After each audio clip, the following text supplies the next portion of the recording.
Jadi ini sebenarnya adalah semacam tugas rutin, entah siapa Hmm. yang tugaskan dari buzzer begitu ya. Dan salah satu buzzer yang memang memunculkan ini namanya adalah kemarin sudah kita bahas namanya adalah John Sitorus begitu Mas Ersu. Hmm. Ini orang yang memiliki jejak dari sejak Pilkada DKI Jakarta lalu. Jadi dia adalah Hmm. pendukung dari Pak Ahok begitu dan kemudian dia setelah Ahok kalah saya sih melihat ini ada indikasi apa ya tidak menerima dari situasi yang Residu terjadi lah juga. ini yang belum move on gitu ya. Ya, ini kelompok-kelompok yang belum move on begitu. Dan kalau dari ininya juga saya melihat ada kecenderungan Islamophobia juga, walaupun Hmm. mungkin maaf kalau dilihat dari namanya bisa jadi dia juga beragama memang bukan beragama Islam begitu. Sinetron terbaru dulu tukang bubur naik haji. Sekarang judulnya terbaru tukang ngibul naik haji. Kita sikapi karena Ya.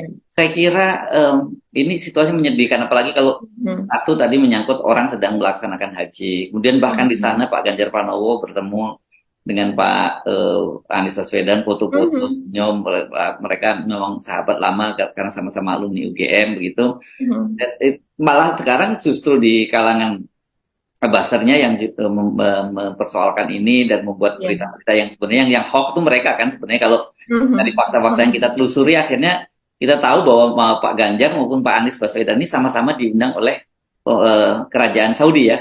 Gitu ya Hmm. Mbak ya kelihatannya, makanya kemudian mereka bertemu di situ ketika makan siang begitu ya.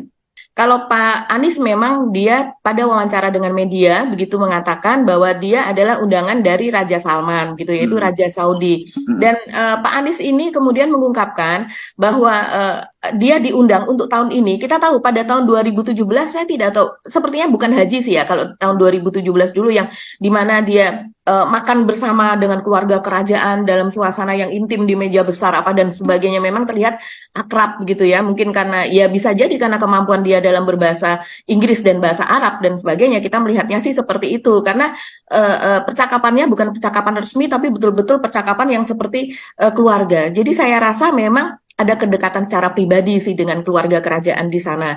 Nah, terus kemudian untuk kasus ini Pak Anies mengatakan dia bahwa ketika undangan itu terjadi ketika saya mengurus visa begitu, ketika saya mengurus visa untuk berhaji begitu, terus kemudian dari pihak